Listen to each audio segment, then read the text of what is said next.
Hi everyone, আসসালামু আলাইকুম। কী অবস্থায় সবাই কেমন আছেন? আমি মাগুরা লেজার সেন্টার থেকে মিষ্টিমণি বলছিলাম। তো আপনারা কেমন আছেন?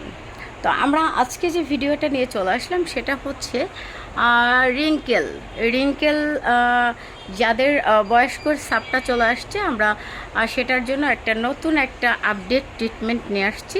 এবং এই শীতে যাদের ড্রাই স্কিন, তো তাদের জন্য আলাদা একটা ট্রিটমেন্ট নিয়ে আসছি। তো চলেন আমরা সেটা দেখে নিই।